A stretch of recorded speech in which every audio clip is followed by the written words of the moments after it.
But I'd got to a point where I said to myself, I can't, because when Musi retired, I was the chairman of the DA. I could have become the interim leader of the DA, but I had to have my lieutenant as the Secretary General or Chairperson of Federal Council being Helen Zille. And I didn't believe she represented the future of the party. I controversially said that I thought there was a time to come and go for everybody in politics, and it was time for Helen Zille to go and not come back.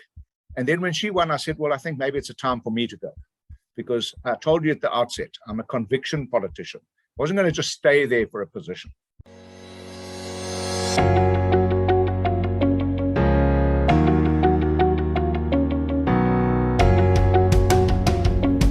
Hello, my name is Donald, and welcome to the #1 media company, Worldview. At Worldview, we explore everyone's perspectives on all things that can broaden our worldview. Today, we're going to talk with Athol Trollip. Athol has served as the federal chairperson of the DA from 2015 to 2019, the executive mayor of Nelson Mandela Bay from 2016 to 2018, and the parliamentary leader of the opposition. He is currently the provincial chairman of the ActionSA in the Eastern Cape. Athol, good evening. It's great to have you on the show. So since you've retired from politics, I believe you mentioned this to me, you've been working with black citrus growers in the Eastern Cape. Can you tell us a bit about that? Yeah, for sure, Donald. Thanks very much for having me on your show. It's always a privilege to talk to people who disseminate media. And I think it's important for people to understand, who their representatives are and so on. So I really enjoy and appreciate every opportunity. First of all, you mentioned that I retired from politics in 2019, the end of 2019. I resigned all my positions that I had in the Democratic Alliance. And I'm sure we'll talk about that later. But I then found myself making this decision over a period of about 3 or 4 days. It was a very tough decision to make because, I'd been involved in full-time politics and public representation for 25 years. And I'd expected to do that for another at least 10 years, certainly for another 5 years. And I lost my conviction in my former political home. And I regard myself as a conviction politician rather than a career politician. So I made a decision. Over a couple of days, I discussed this with some of my close colleagues and obviously discussed it with my family. And one day I had a full-time occupation, the next day I didn't. And I had to do some introspection, and I asked myself, what do I have to offer? And I realized that after 25 years in public office and politics, and also in agriculture for many years before that, I was on the executive of the Eastern Province Agricultural Union, that I'd met a lot of people. I have a particular passion for farming, and I know how government works or doesn't work, and I know the frustration that the private sector has with government. So I started a consultancy business with the objective of bridging the divide between the public sector and the private sector. I didn't know how much my political contamination would affect that working with government, but I soon discovered that it didn't at all. I remember a Director General of the Department of Agriculture saying to me, when I told him what I was trying to achieve, he said, well, look, I can help you achieve what you want to achieve, and you can help me achieve what I have to achieve, as long as you don't have a parochial political hat on, because that complicates things. So I realized that even though I was contaminated, I wasn't untouchable. And I was contracted by a company that exports fruit, first of all, to sort out some title deeds for 5 of their black citrus growers that produce citrus for export. They didn't have title deeds, and they'd been farming for 30 years. And, it's almost impossible to farm or run a business if you have no collateral of your own. So they had no collateral. So that was my first mandate. And then another group of black farmers joined the same company to export their fruit. And all of a sudden, it went from 5 growers to 13 new growers. So it was a big organization. And this company asked me to run a support enterprise. So we provided technical support, administrative support. I worked many channels to get funding for these growers over the past 2 years, settle some of their debt, sort out their title deeds, provide technical expertise, payroll, accounting services. So that's what I did. And I spent 2 unbelievably productive years working with commercial farmers that were exporting their fruit all over the world, but who had a lot of challenges. They've had a lot of government support over the years, but sometimes it came too late or in the wrong part of the season. The applications were not applicable, and they really were in the one group of farmers joined us because they'd had enough. They'd built up a debt load of 90 million rand, and they were supposed to be out of debt after that strategic engagement. And so I've been doing that for 2 years. So I was able to, practice my passion of agriculture and also to help people to become commercially independent. And it was very fruitful 2 years. And I also came to really understand what rural poverty is all about, because those are black farmers operating in the former Ciskei area. And the rural poverty there is just unimaginable. There are no opportunities. So we provided job opportunities to about 1,000 people, both seasonal and, full-time labor.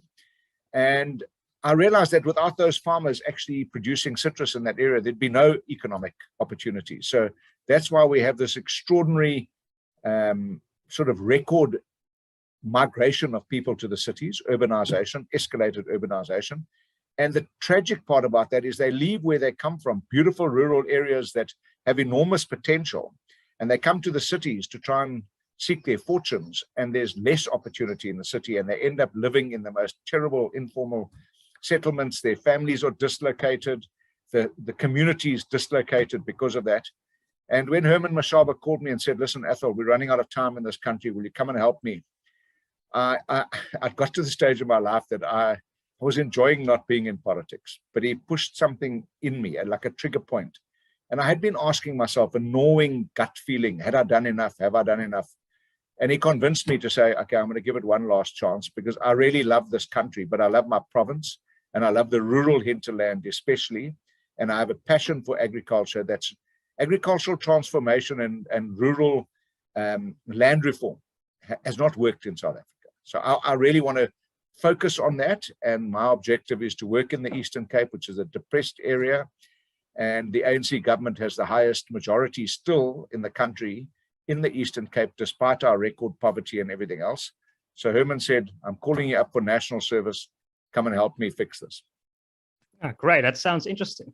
So yeah, Athol, we're definitely going to get to ActionSA in a bit, but let's focus on the controversial questions at the start. So in a recent interview on Nuusport, you said that Mmusi Maimane was, if I'm quoting you correctly, he was judged too harshly for the 2019 election result, and that numerous other factors played into that result, like Patricia de Lille's situation in Cape Town, Helen Zille's colonialism tweets, that also played a role. But a lot of people say that Mmusi Maimane's weak and indecisive leadership made those issues a much bigger problem than they really were. I mean, Helen Zille, for example, has said that internal polling showed that most South Africans agreed with her colonialism tweets, including Black people. So isn't Mmusi Maimane somewhat responsible for these issues becoming much more a problem than they really were?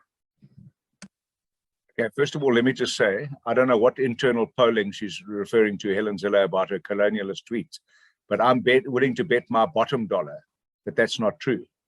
They caused a lot of offense. They caused a lot of heartache. They reignited a lot of pain. And that's my opinion.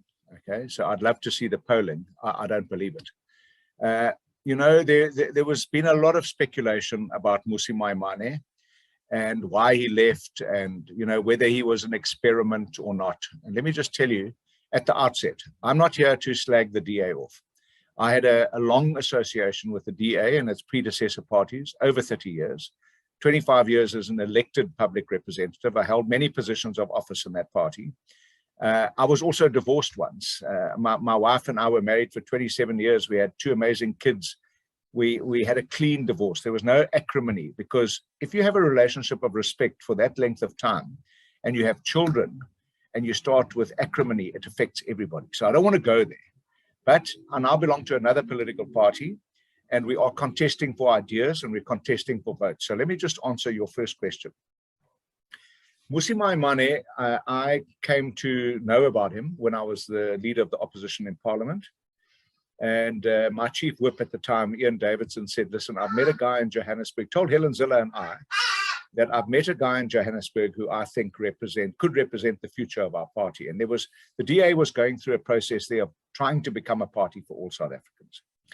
And we interviewed Mmusi Maimane then to be a mayoral candidate for the DA in Johannesburg.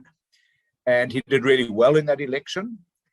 We then asked him to stand as the premier candidate in Gauteng a couple of years later.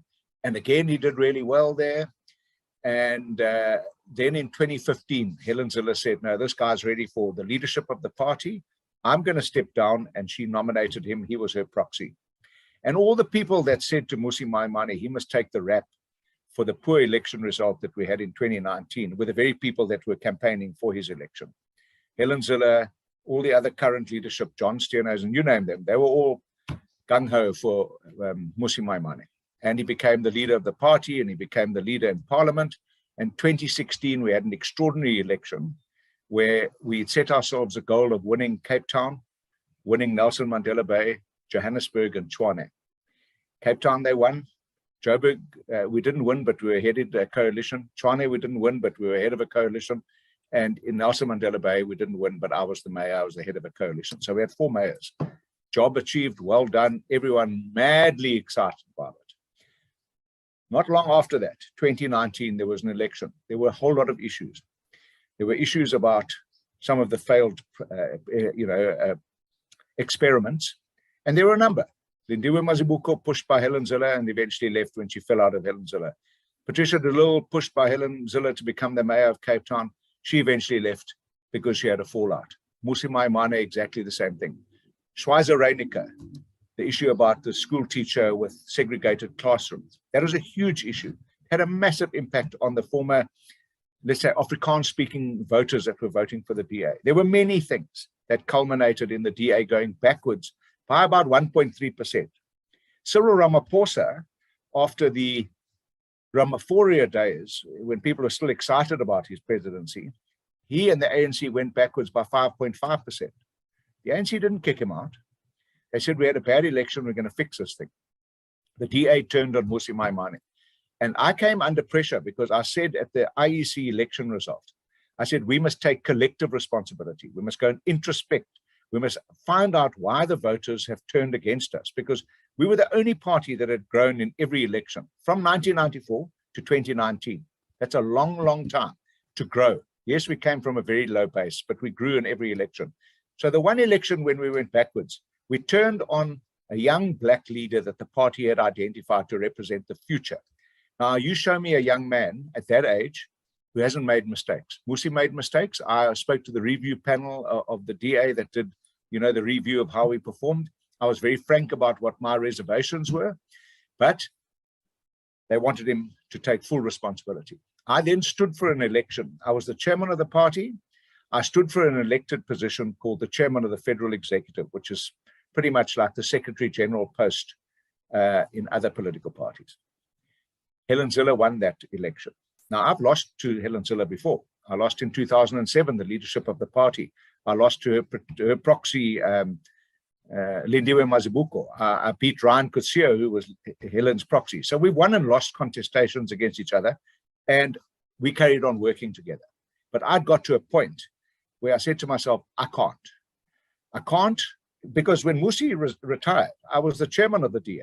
I could have become the interim leader of the DA, but I had to have my lieutenant as the Secretary General or Chairperson of Federal Council being Helen Zille. And I didn't believe she represented the future of the party.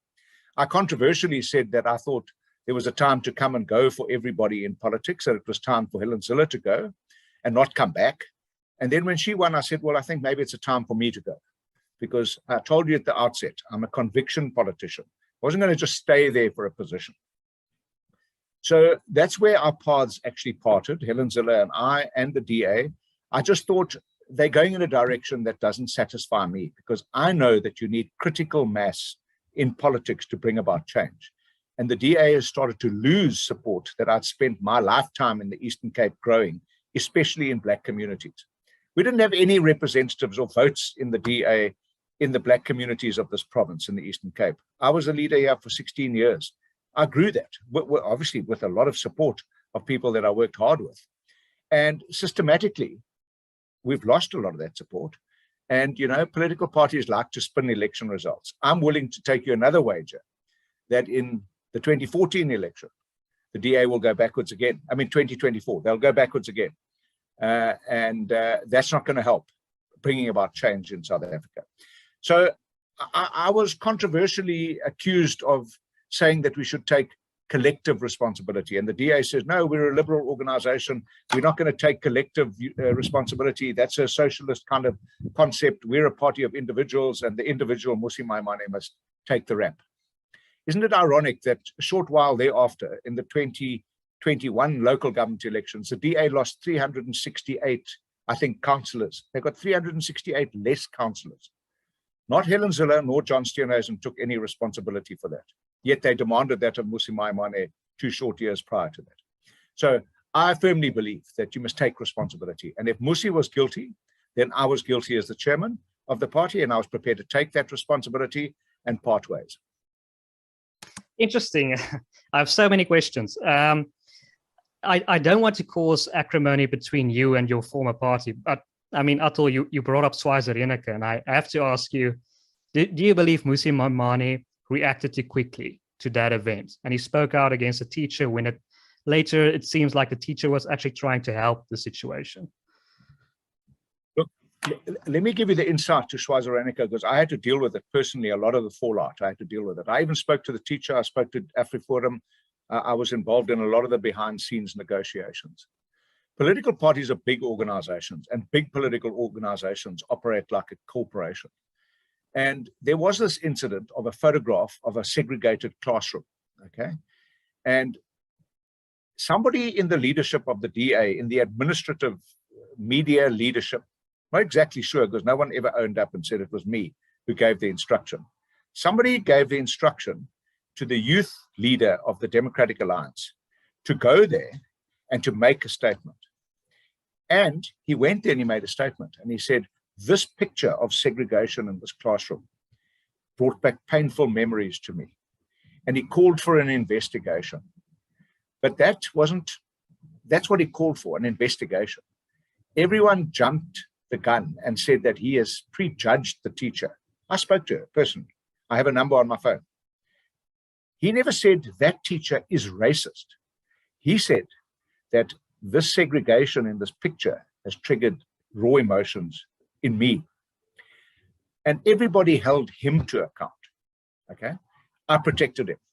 I said, he never accused anybody of racism. He just said that this picture needs an investigation.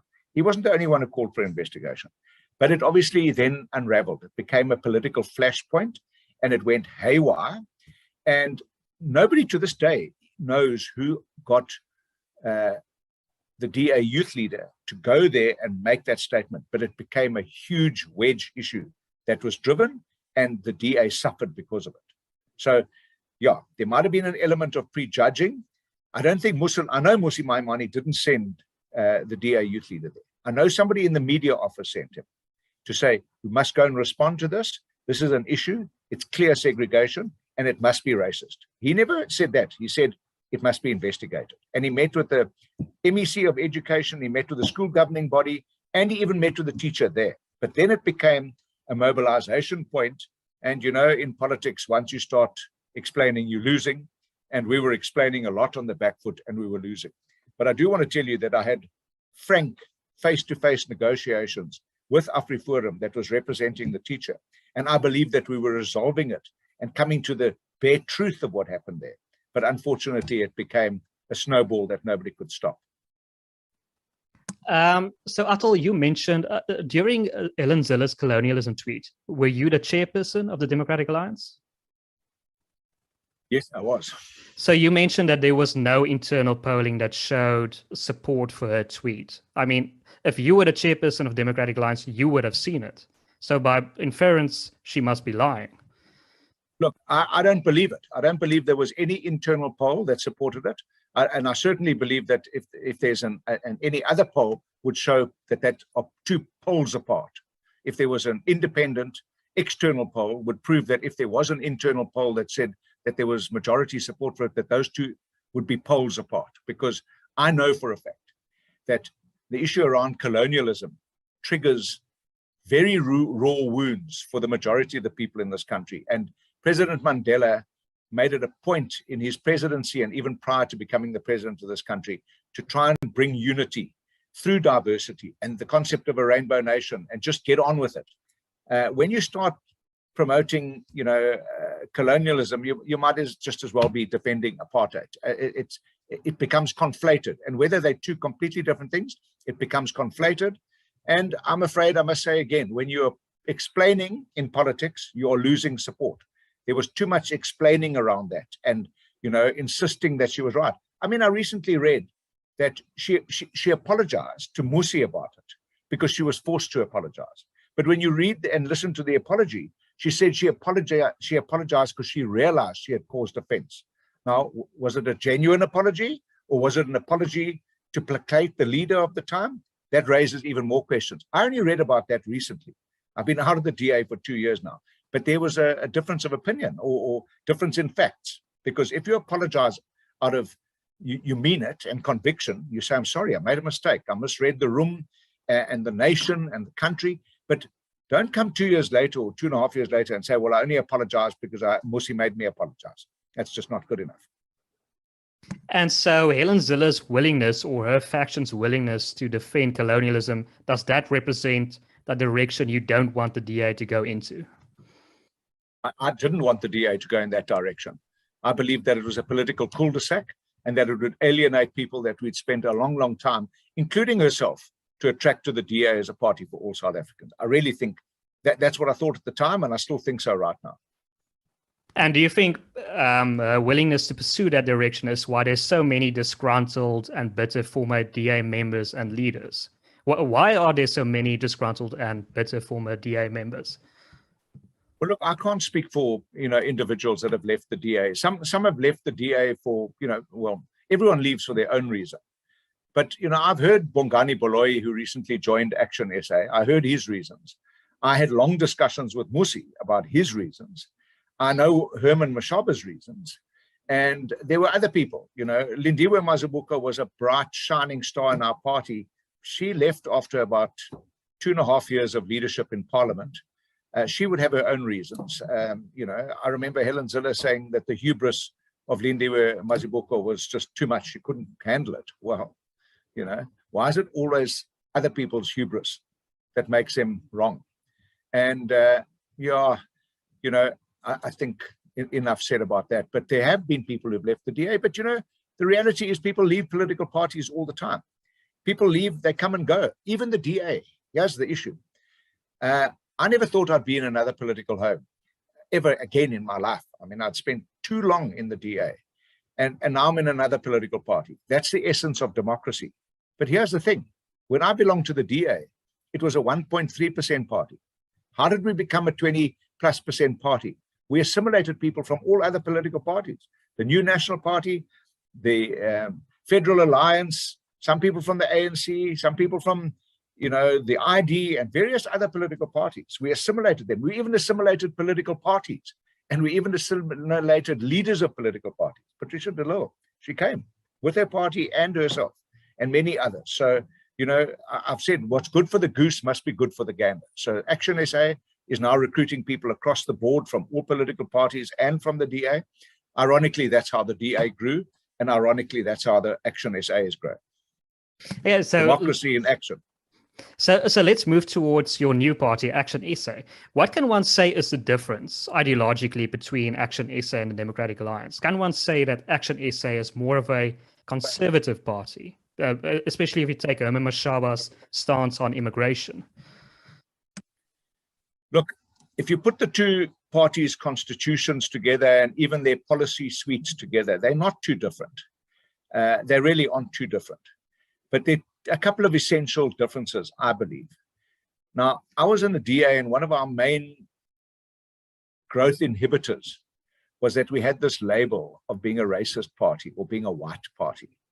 And, I was a leader in the DA, and I was white, and I was accused of all sorts of racism and human rights abuses, and Helen Ziller and Tony Leon, and you can go through all of them.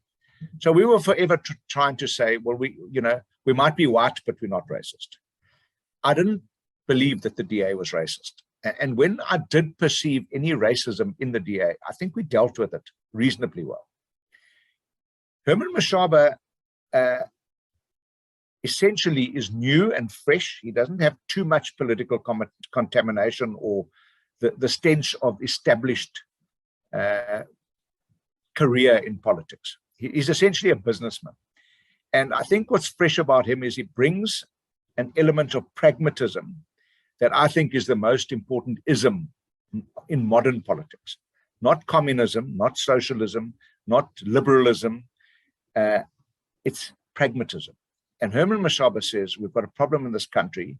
The ANC has broken the country. I can't go into coalition with the ANC and to fix the country with the people who broke the country. So he has very simplistic ideas about that.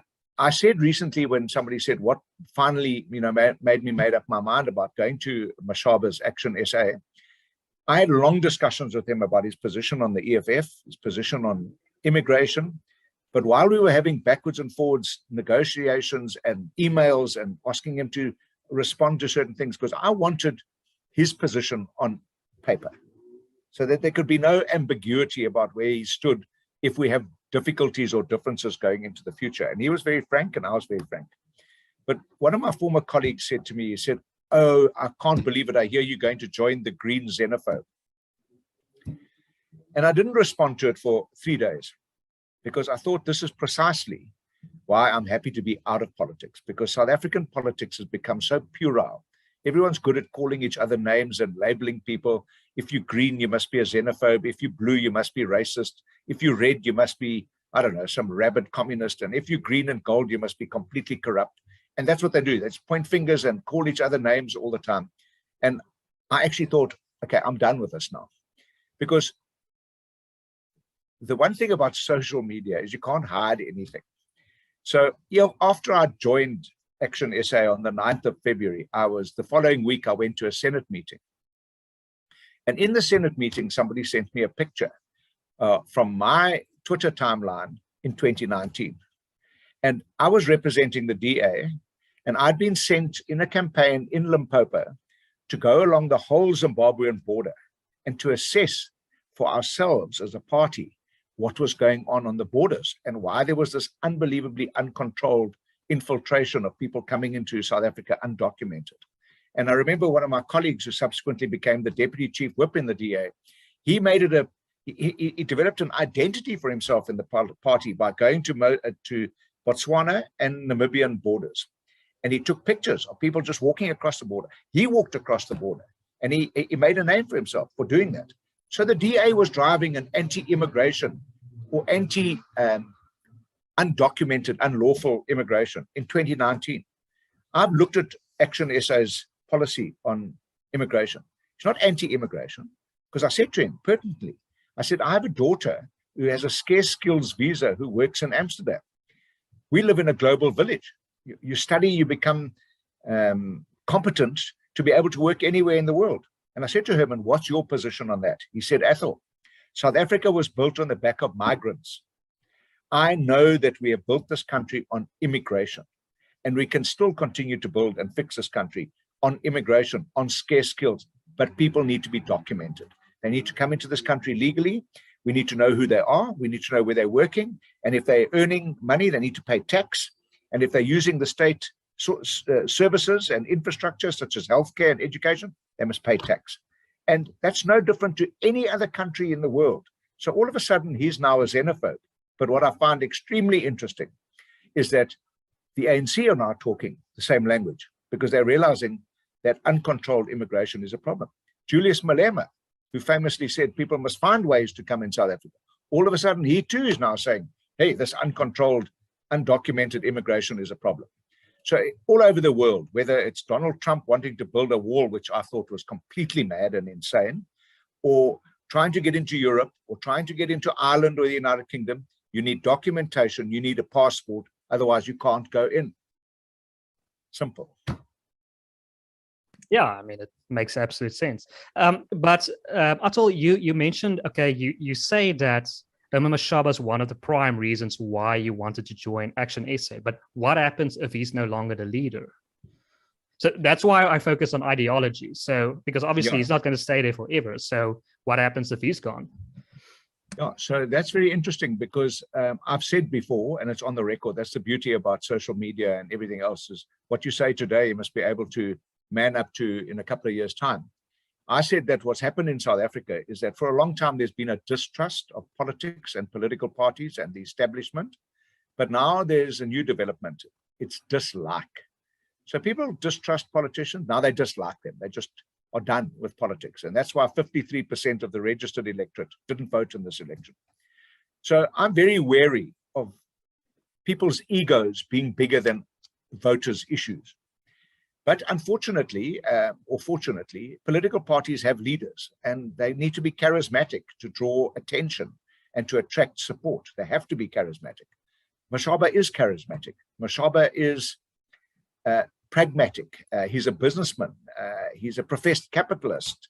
I'm a capitalist. I believe in capitalism. I think it's the only way we can grow our economy. So there are lots of things that attract me to him. But I know that ActionSA will have to become more than just Herman Mashaba. So when I was meeting with him, I said to Herman, I'm a proponent of a flat leadership structure. I don't like hierarchical, titular kind of structures where the leader and the president is the only person to speak or is the commander in chief. Now, to me, that's just, I would never belong to a party where there's a titular head who's in complete control. So whether it was Tony Leon or Helen Ziller in my days in the DA, I always used to challenge him. If I had something on my heart or on my mind, I would challenge him.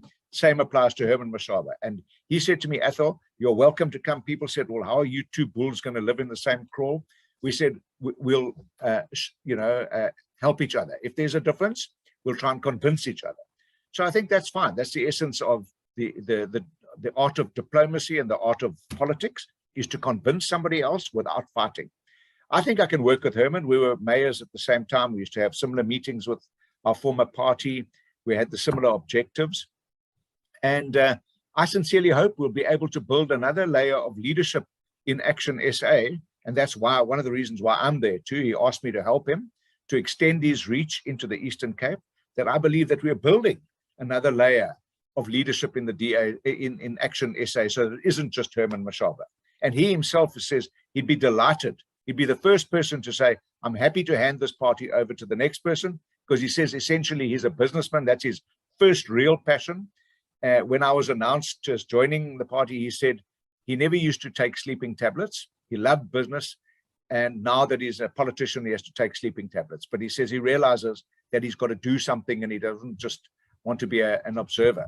So I like a lot about Herman, and we are building leadership. So the people that are coming into the DA that are taking up provincial chairperson's position, from Faiki Mentor to Bongani Boloy, to Khosi Kwena Mangope, who is the son of Lucas Mangope in the former Bophuthatswana. Those are really impressive people. It's the second tier of leadership, and I'm happy to be part of it. So Athol, you mentioned that the DA was damaged with claims of racism, that was seen as a racist party. What advice would you give as a former member of the DA to ActionSA to prevent it from following the same route, that it's to prevent it from being branded the white party or the racist party or the party of apartheid? Well, I think the one distinct advantage that ActionSA has over the DA is that it's not perceived to be a white party. That's the first thing. Unfortunately for the DA, it was perceived to be an apartheid relic. It was a white party, even though it had transformed itself and had done incredible things to be a party for all South Africans. We would never have been able to win Nelson Mandela Bay or be the biggest party in Nelson Mandela Bay if we didn't attract support across all communities. So they did do that. And if you live in South Africa, you're going to have challenges with racialism. People have sensitivities. And the one thing about racism is that you can't hide it. In fact, when you think you're camouflaging it and hiding it, that's when it's most painfully felt by the people that feel it, because it's a perceived feeling. So you can't hide it.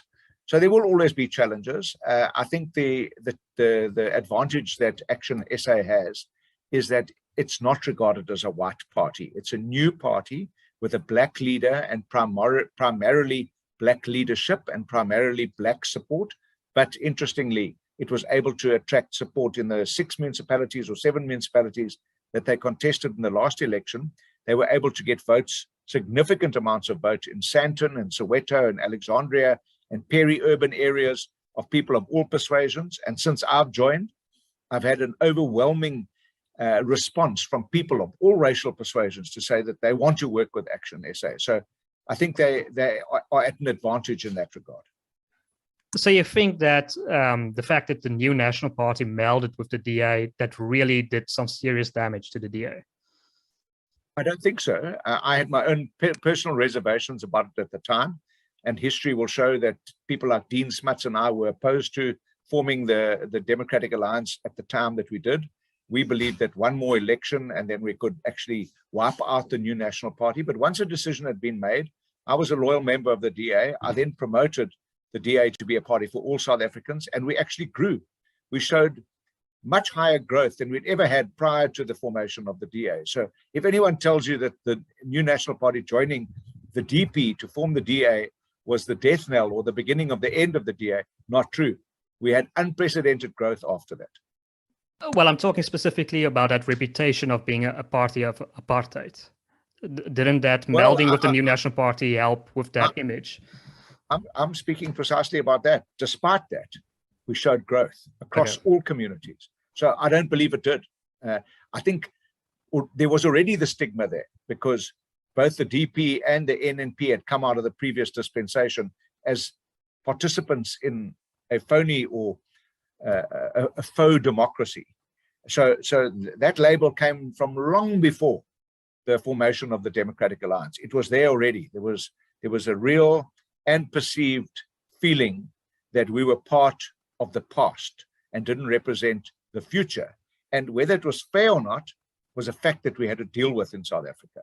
And I think at the time, the DA dealt with it quite well. I mean, the fact that Mashaba and Maimane and people like that were in our party was proof that black people were prepared to come to the DA and to represent it, not only vote for it, but to represent it.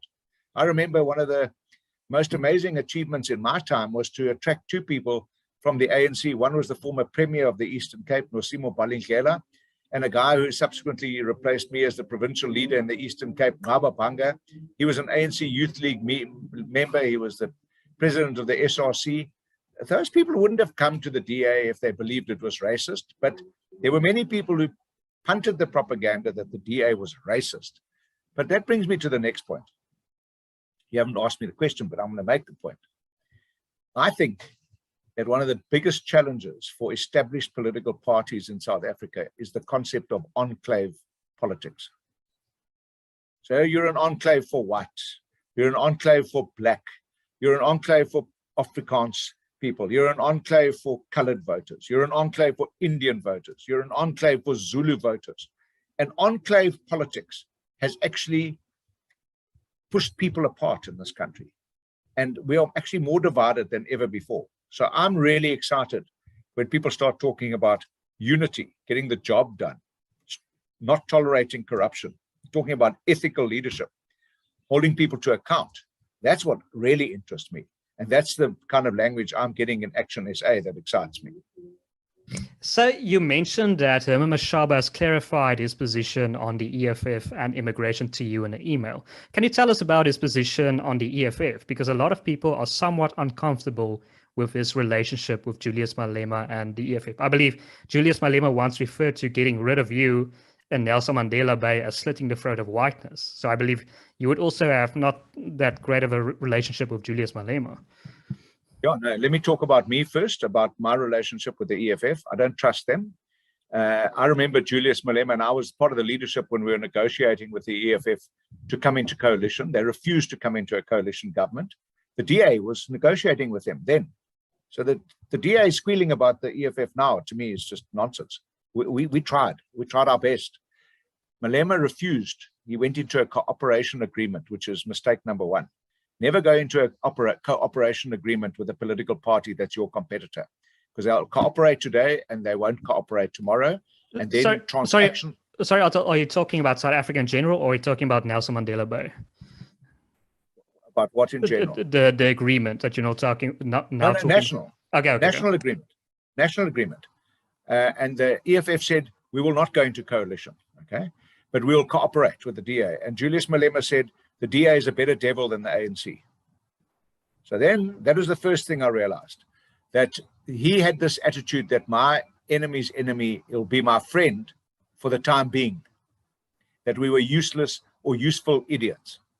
And we went into that agreement, and it was a cooperation agreement. And it wasn't long that they turned on me because the DA would not support the EFF on expropriation without compensation in Parliament.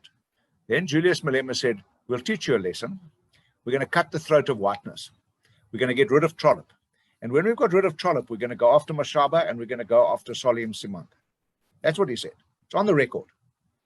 So Herman Mashaba made a point the other day to me. He reminded me, he said, I was the mayoral candidate for Joburg. I was never part of the negotiations with the EFF. I was given a negotiated contract with the EFF by the DA. Bear that in mind. He didn't negotiate it. The DA leadership negotiated that agreement.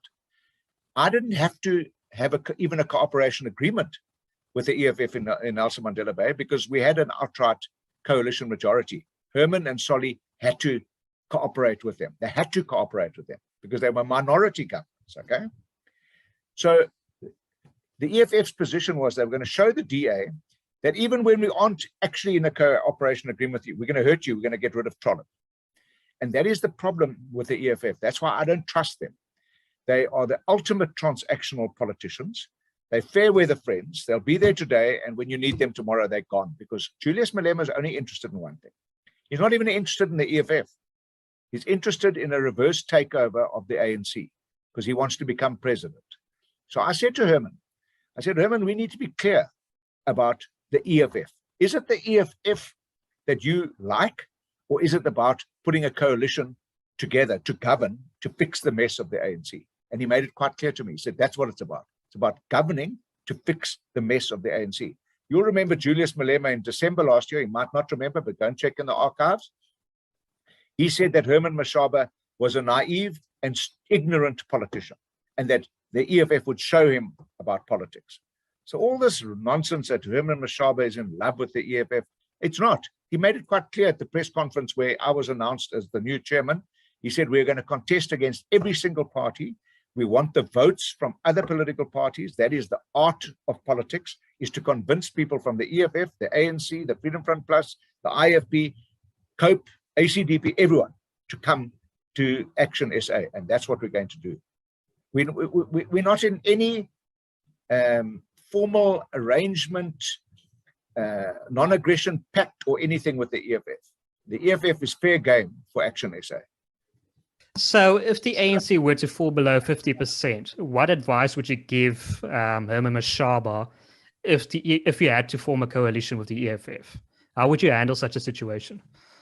Well, look, if you look at the coalition governments, some coalition governments use Israel, for example.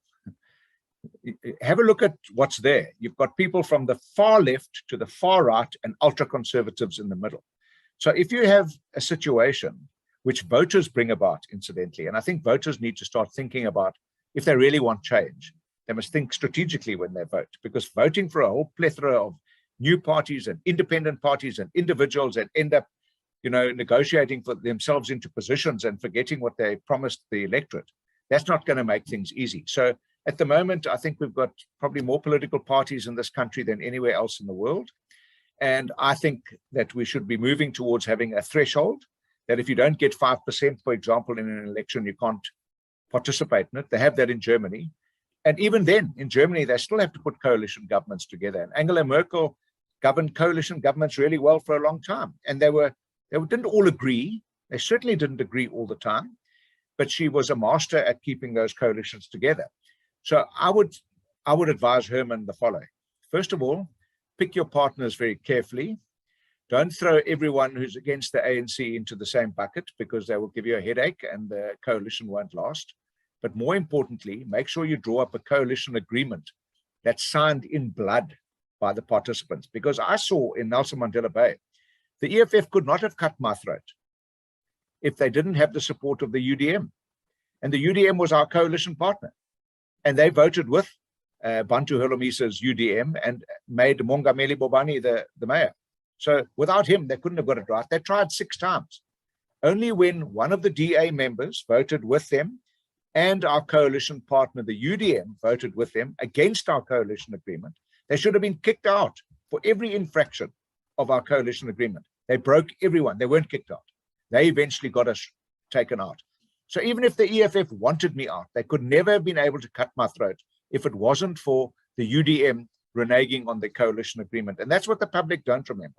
The UDM was treacherous, traitorous, and I'd had multiple meetings with the DA leadership and Bantu Holomisa to say, this man is corrupt and is not fulfilling the negotiated agreements of this coalition, and he should have been kicked out. He never was. Ultimately, we lost the government. So if you don't have the courage of your convictions to act against people who break coalition agreements, you must suffer the consequences. So I would say to Herman, sign the coalition agreement in blood so that people know that if you break the coalition agreement, you're going to be kicked out of the coalition, regardless of what the consequences are. And the other issue you wrote to you about is a stance on immigration. Can you help our viewers understand precisely what is a stance? I believe it's primarily focused against illegal immigration. Yeah, that's it. It's as simple as that. He says that migration is important, international immigration and a global village. He agreed with that. And scarce skills are needed in this country, especially in the fields of energy, for example.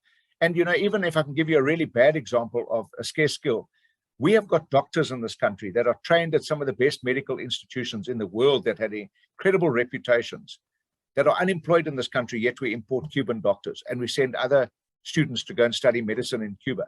To me, that's not the importation of a scarce skill.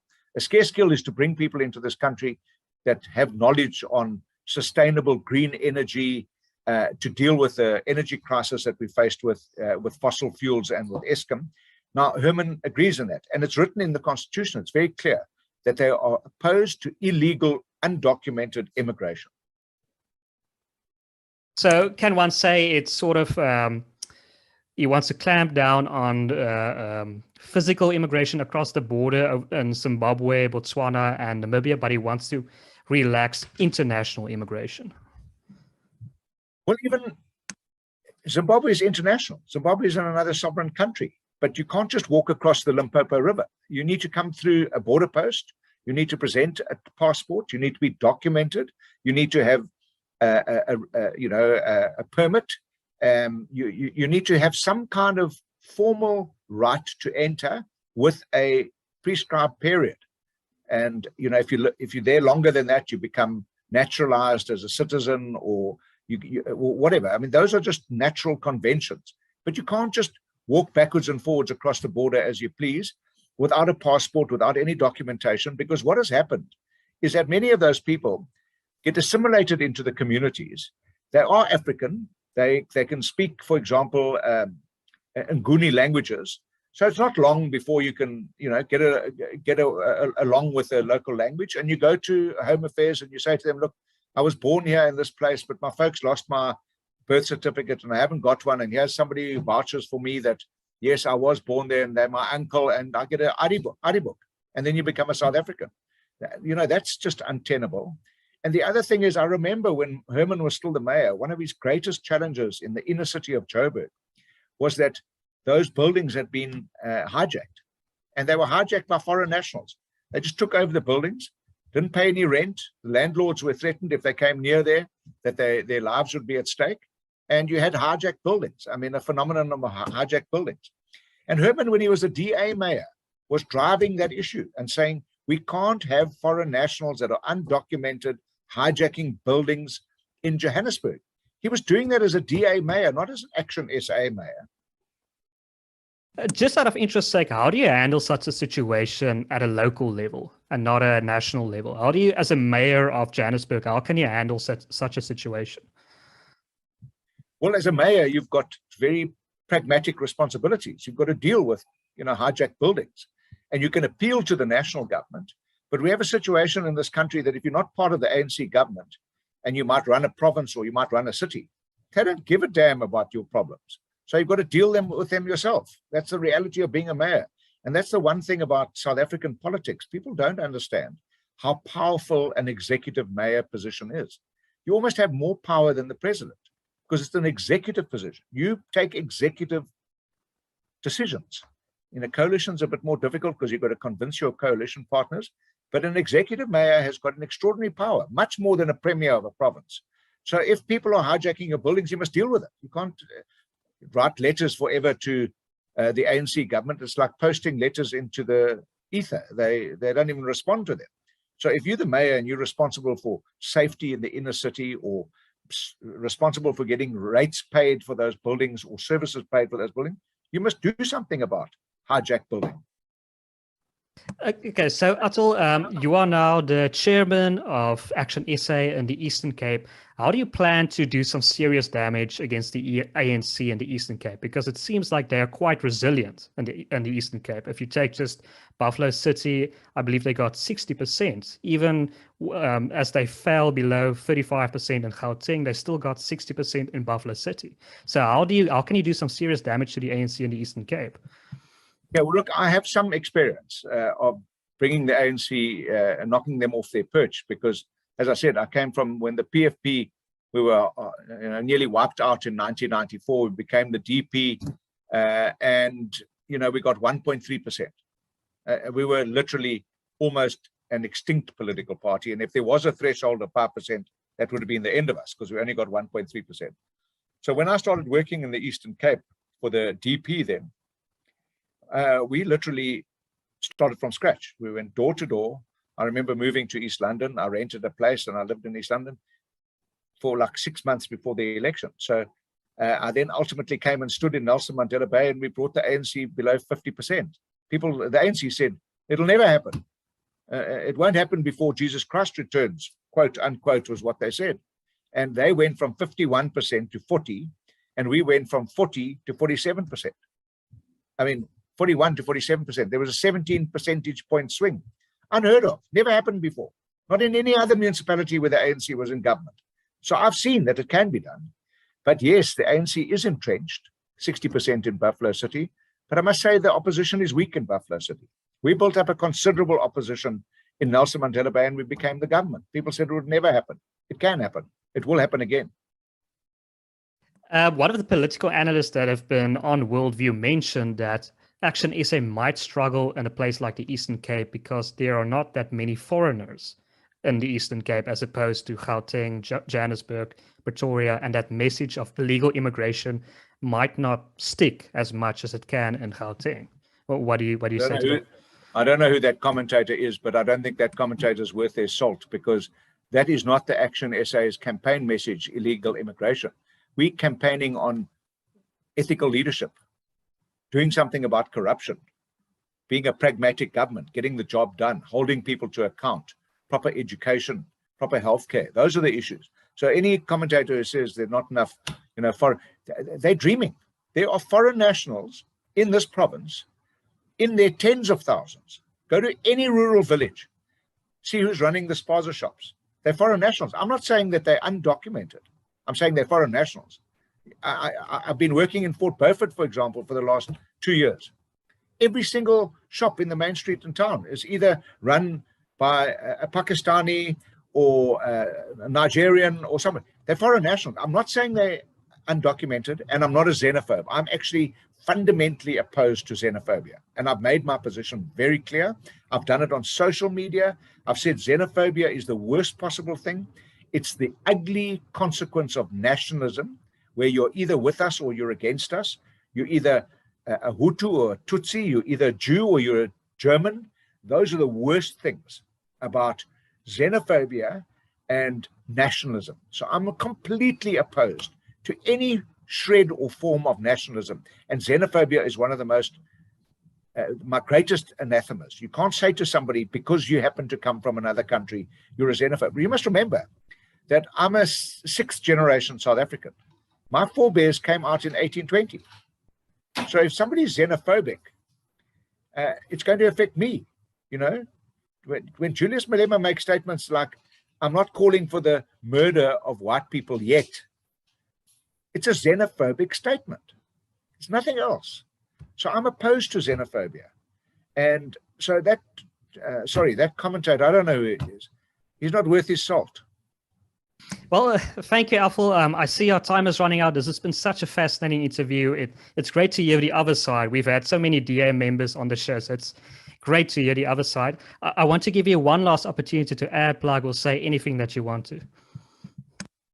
Yeah, look, I think that, thank you very much for the opportunity. I do think that South Africa is teetering on the abyss, and that those 53% of registered voters don't really fully understand the power that they have. Don't give up on democracy. Don't give up on the fact that having a right to vote is one of the most powerful things that you have, because you can vote for change. I've seen it happen. I've been a recipient of that. You know, I spent, of the 30 odd years in politics, I was only in government for 2 years.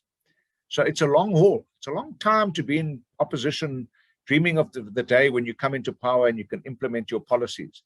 But it's worth it. It's worth sticking at it. And if you want change, you've actually got to vote for change. And the one beauty about part of the name of this party that I belong to is ActionSA. It takes actions to bring about change. Not complaining, not sitting at home, not voting. It takes action. And when Herman Mashaba says, join me in taking action, I said, it comes on. Well, great. And I wish your party all the best. But thank you, Athol. To our viewers, you most certainly enjoyed this content. So please consider liking this video, subscribing, and sharing it as widely as possible. My name is Donald. If you send it to me, Donald, I'll do that. Great. Thank you, Athol. And my name is Donald, and you've been watching Worldview.